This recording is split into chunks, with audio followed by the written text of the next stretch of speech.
Good morning. Good morning to you. The Igbos in the U.S. Army, they've written a petition to the President of Nigeria, President Tinubu, about the incarceration of Mazi Nnamdikanu. What do you have to say about that letter coming from the Igbo Army in the U.S.? Yes, it has been a very long time. The Igbo veterans, American military veterans, Igbo American military veterans, have been mounting pressure on the presidents of Federal Republic of Nigeria. Bola Ahmed Tinubu, the man that is head of the current government of Nigeria.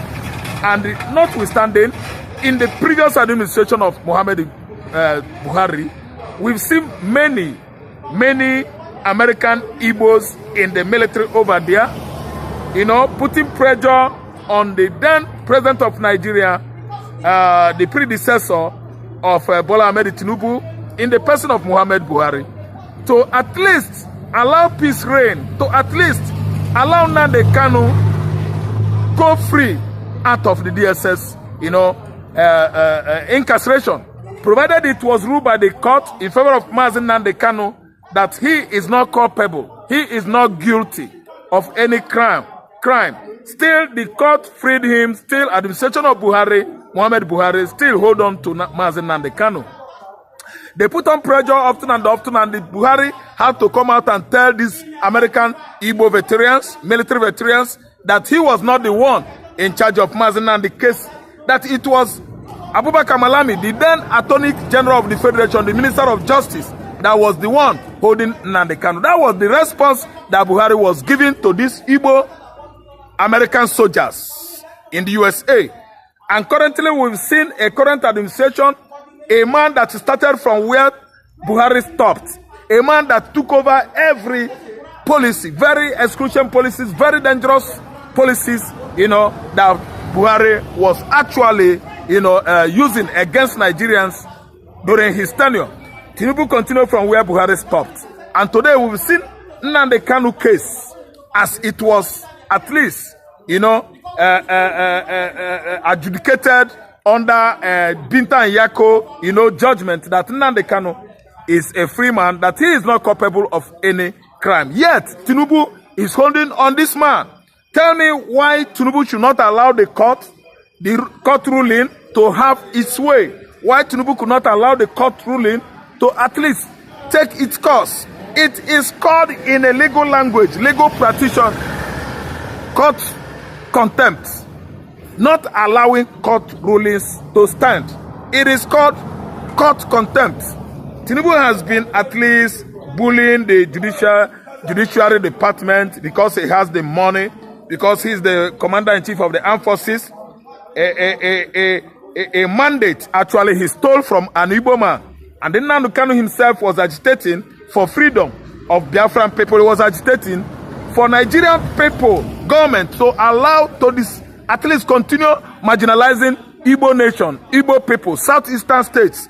And that was what Tinubu actually severed. Tinubu wounded that fight, that instruction, that law, the more, when he could not actually allow the person that won last year's, at least 2023 presidential election, that is Peter Greg Obi, the former governor of Anambra State, outrightly won Tinubu hands down. Tinubu's APC, Tinubu-led party, was beaten hands down by Labour Party in 2023 presidential election.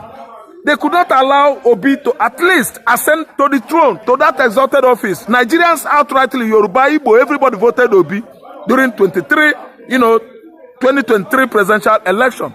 And Tinubu used his money, collaborated with the INEC, umpire called INEC chairman, Mahmoud Yakub, to at least rip the Igbos off, to at least steal the mandate given to Greg Obi. And it was the first time the whole Nigerians came together unanimously and took that kind of, decision that it was an Igbo man actually that won the 2023 presidential election. Tinubu could not actually see what is right there. The Department of Judiciary could not actually see reasons why they should rule in the favor of the person that was generally voted by Nigerians. What they actually did was just, they come out, in the courtroom, reading and reading, telling all manner of stories. Narration was too very, very comprehensive, very, very tedious, overstretched that very particular final judgment day. The level of the narration by the chief justices and judges, by Nigerian lawyers, the narration was overstretched and too what? Tedious. Nigerians in the courtroom, everybody slept up, Obi slept up, everybody in the court auditorium slept up because these people were reading another thing entirely, and the whole world was watching. But if you ask me on the framework, on the global framework, Nigerian judiciary actually messed up that very particular But day. do you think that the Igbo origin, I'm talking about the soldiers that have written to President Tinubu, do you think that that letter may make him change his mind towards Nnamdikanu and the Igbo marginalization in Nigeria? Let me tell you, actually, let me give you, for example, if you are caught by a police committing a particular crime, the police arrested you and they take you to custody, and you waited one day, nobody comes for you, no friends come calling, no friends come calling, no siblings come calling, no parents come calling, all your relatives, they just abandon you. Do you know what it spells? In the police hierarchy, in the police law, in the police management, it means you are a criminal. You are a useless somebody. You are an undesirable element. You are a black sheep if nobody has ever come for you and you were arrested by the police. It means you are a fugitive. It means you are an ostracized person. But if it happens that someone comes for you, friends, brothers, sisters, kinsmen, the police will actually begin to think good about you. They will actually say, this man has friend, he's a good man, this man, his relative cares for him. For that matter, this man could not have been a criminal. Because as we arrested him or apprehended him, many people are coming, for his release. That will give police more or less reasons why they should actually let you off the hook or go, or even charge you to court. But if nobody has come for you, you will stay there and rot in jail. But this one, kinsmen came for Nnamdikanu's freedom. Friends came for Nnamdikanu's freedom. International community, I mean many competent lawyers in America, in Europe, and even in African countries and across Nigerians, they actually come visiting Nnamdikanu for the court to rule in his favor, for the SS to actually abide by the court rules. Yet, still, they are holding Nnamdikanu. Now that the international communities, in conjunction with the American, Igbo Americans, war veterans, they are the soldiers, military. But the Igbos, from Igbo extractions, but they work and live in America. They work in America, military. They have been actually putting pressures, coming to Nigeria, visiting, so that Nnamdikanu will be let off the hook. And that has gone a long way to explain, to tell the whole world that Nnamdikanu is not a criminal. He is a very, very important person to Nigerians, to the Igbos in Europe, to the Igbos in America, which is why these war veterans living in America from Igbo extractions, from Yoruba extractions, and other tribes in Nigeria are writing Bola Ahmed Tinubu to let Nnamdikanu, who has already been at least deproscribed by the court, to go free. He is free, and there's no other ways anybody could just translate or even define Nnamdikanu's ability to be culpable. They have found many ways. They have bribed him. They have given Nnamdikanu money. They have even promised him oil wells with many documents backing it up. Kanu said no, he would not do that. He said he wouldn't, because betraying Biafra to him is like killing his parents. Disallowing his parents were demised and disallowed by the regime of retired General Muhammad Buhari, who was so much serious, attacking, punishing, persecuting Mazi Nnamdikanu. Even his father's palace was desecrated by Nigerian military clique. From instruction they got from Muhammad Buhari, they went on to military onslaught, tagged Operation Python Dance on the palace of His Royal Highness Israel Kanu, the biological father of Mazi Nnamdikanu, and that was what brought to the final demise, death of Kanu'S father. And the Buhari himself could not even visit or send his condolences across. Go back, come on. 10 minutes. Yes, he could not even visit David, or at least send condolence message to Mazi Nnamdi Kanu's family. They all turned their back on this young man. His father died.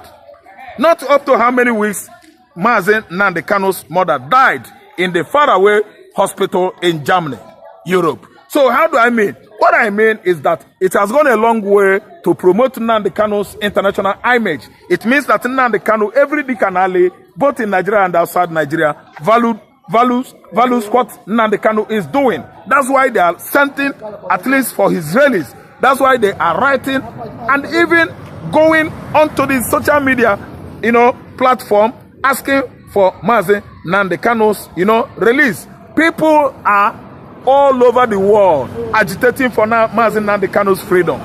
It is actually spelled that Mazi Nnamdi Kanu is not a black sheep of his kinsmen, is not a black sheep of his state, Abia state, is not a black sheep of his Igbo, in his Igbo people domain. Mazi Nnamdi Kanu is generally loved, accepted, by his Igbo people. Could be that Mazi Nnamdi Kanu is not a good man, is not nobody. I don't see any reason why these Biafra Americans, military veterans are writing letter to the Nigerian president to free the innocent man. It has spent a long way to tell us that Mazi Nnamdi Kanu is a very, very peaceful agitator man.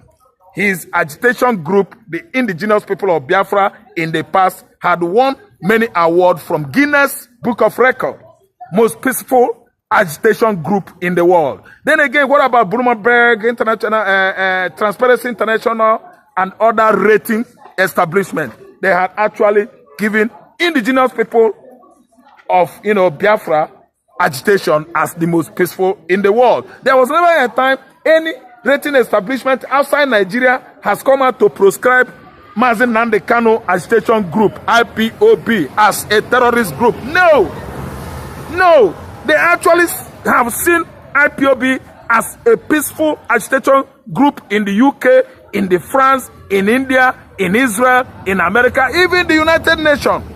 United Nations organization has actually come out to at least attack Nigerian government administration of retired Muhammad Buhari, who in the first place proscribed Biafra as a terrorist group. Malami, the Attorney General of the Federation, has been castigated, has been written off by a Canadian Minister of Justice, Justice Kelechi, as a disgrace to legal practitioner. Why did they call Abubakar Malami, the then Attorney General of Federation during Buhari regime, a disgrace to legal practitioner? It is because he has come out to proscribe a group that is very peaceful. He has come out to approve a man to be a terrorist that was kidnapped by Nigerian government under Muhammad Buhari from Nairobi into Nigeria. As he gave it kudo, as this Justice Minister Abubakar Malami approved it right that Nnamdi Kanu actually should be kidnapped. The other justices, Minister of Justice, the ministers, legal practitioners, lawyers, and chief justices around the world begin to actually now make call, put calls across, writing across, into the Nigerian contraction, castigating Malami that he is doing the wrong thing, that he does not even supposed to have a position in the legal practitioner, arena. Thank you so much. Okay. Thank you for always coming out for your view. Thank you. We have made representations concerning Nnamdi Kanu. We have also made sure that we have reached every aspect of the reachable, let me just put it that way. At a particular time, they said, it has to be a national security issue. So we went and met the National Security Advisor, and they said, it's a legal issue. We went and met the Attorney General. They say, it's a this. And so at the point now. Yes, depending on your time zone and location, update in the and keep us up with very, very important updates. 6 days call for to the day Mazi Nnamdi Kanu appear in court with the new judge assigned to his case. One na enwere ezigbote update nwetara gị buru oche gị bịa nso rapụ ife ọbụla ị na-eme ka ị settle down watch ya this video. A few days ago ka unu nụrụ nke nwanne anyị nwoke bụ Senator Abaribe kwuru na nke o mere gbasatara the release of Mazi Nnamdi Kanu. I will still play you guys the full video ka unu watch ya. Mana nwanna nke na-ada na nke ikpeazụ a ifuru this on 21st Mazi Nnamdi Kanu ga-eme appear na court. Jiri that day sọrọ Mazi Nnamdi Kanu nsọ, because that day ga-abụ a very interesting day. The kepu na no underground now bụ na nwanna over 10 US based lawyers etiegaro now na Biafra land ahead of Mazi Nnamdi Kanu's court case. Ọ bụrụ sọsọ 10 US based lawyers o enwekwa other military personnel bụ Biafrans nọ na US based na US bụ ndị amị ndị US tiegoro arụ gbasatara ikpe Nnamdi Kanu na come up on the 21st of this month. Achọrọ m ịga deep ka m gụpụtara gị update ka o si wee gbaa na social media ka ị na-afụ ya ka ị na-afụkwa nke na-ada before m pleziere gị video of ihe Senator Abaribe enyi nna ya nwere ikwu gbasatara Mazi Nnamdi Kanu. Unu ma na o tego a na-agwa Nigerian government release Mazi Nnamdi Kanu, ma ndị kwugoro okwu na mgbu ndị nwugoro anwụ ndị kwugoro ka release Mazi Nnamdi Kanu, mana Nigerian government fọrọ ntutu taa na ha ga-ejide ma man of God, prophet of God kwugoro okwu si na nke na-abịa ma ọ bụrụ na release onye ndu na ọ karịkwara nke ga-ehite Nigeria. Ama m na ọ na-afụgokwa the trending video of where Nigerian Christian leaders wegara report to US Congress gbasatara the killings a na-eme on Christians na this country. Nwanna nke ikpeazụ a Nigeria ga-ekwete nnute nkwere ọkwa ha sị na nwere ife na-emuvu ha court case Mazi Nnamdi Kanu agadi kpọkpọ. Ka m gụpụta gị updates ka ifu ka o si wee na-ada nwanna hụcha ntị gị ọfụma ka ị nụrụ nke a. Breaking news na watchikwa ya. US-based Igbo lawyers and military officers arrive in Abuja ahead of Nnamdi Kanu's court hearing, threatened major sanction on Nigeria. A group of 10 US-based Igbo lawyers along with 12 Igbo military officers from the United States have arrived in Abuja ahead of Nnamdi Kanu's court hearing, signaling a major international showdown over his continued detention. Reports suggest that Nigeria could face the largest sanction in its history as pressure mounts from influential Igbo figures abroad. According to the source, prominent Igbo leaders in the US are determined to either secure Kanu's release or impose crippling consequences on Nigeria. Among the legal team currently in Abuja is a former judge of the International Criminal Court, ICC, an Igbo native from Abia State, Kanu's home. Hey! Onye nke abu from Abia, ebe Mazi Nnamdi Kanu si. Oman Nondu, aneme wanye nwoke ifa. Nigeria must understand that Igbos outside the country wield even greater influence than those within. We will not be taken for granted. The Nigerian government must respect its own law and release Nnamdi Kanu. One of the lawyers stated.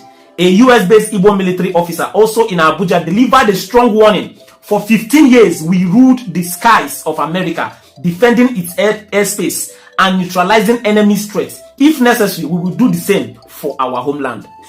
Wana obro kwam jonumku ifa bi fena trending na social media. Nka bụ the latest update na da gbasatara the court hearing Mazi Nnamdi Kanu.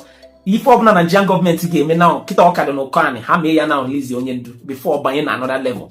Ihe Mazi Nnamdi Kanu na-ekwu for years. The ife Nigerian Christian leaders now na afụ now kita akụ ụtụtụ ha na-efu ha. They are now taking reports to Donald Trump and the US Congress reporting Nigeria over the jihadist agenda. Let me stop there. Watch is the video of enyi nna ya Abaribe ife okwu concerning the release of Mazi Nnamdi Kanu. Metro maka na share button, drop your opinion in the comment section. Echefuna, the bearing video, share. Watch the rest of the video, guys. I'll be right back. So the point is, why would you insist that that same judge continue to try someone? So Nnamdi Kanu was right to say, no, you cannot do this. If a judge has said, no, I will not do it, give it to somebody else. It is the Federal High Court with more than 100 judges. You can try it anywhere. You can also come back to the Southeast where you claim that the matter originated from. Because it was supposed to be originated from Umuahia. There's a Federal High Court in Umuahia. You can try it there.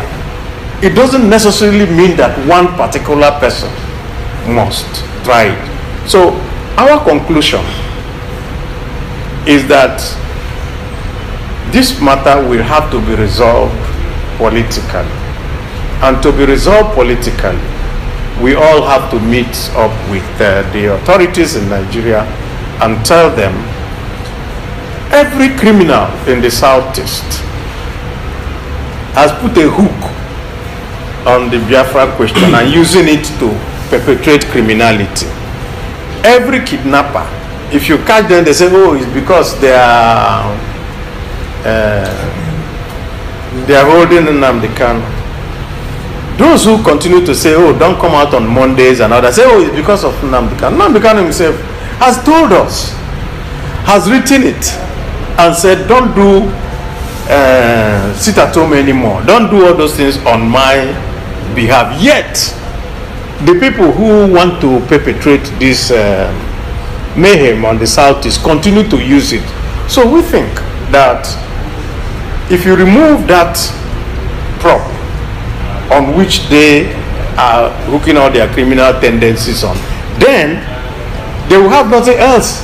Then you can now know a criminal from a so-called biafra agitator. That is just the point. Right now, the Southeast is bedeviled in so many ways. And those of us who are the leaders of the Southeast, there is no single one of us that is not worried about it and that has not made any representation to that effect. So I will also use this opportunity on this my 70th birthday to appeal to the federal government to release Nnamdi Kanu. There are too many groups, too many people, including governors, who have said, release him to us. Let us now take the next step. The next step is to bring peace to the Southeast. Because right now, the economy of the Southeast has tanked. So many things are not going on. People have had to readjust their lives to not working on Mondays, and that is a massive devaluing of the currency in our society. So nothing else we can say at this moment than to continue to appeal to the federal government to do that. No, if I say that, then it will make me I'm not that important. I'm just saying, for the sake of the people of the Southeast, I will use this occasion of my birthday to also continue the appeal for Nnamdi Kanu to be released. Not for them to do anything to celebrate that way, please. Okay, I will refer you to a video that was done, just to answer your last question. I will refer you to a video that was done by Patu Tomi. He said, at 70 you're just beginning. That's how he said.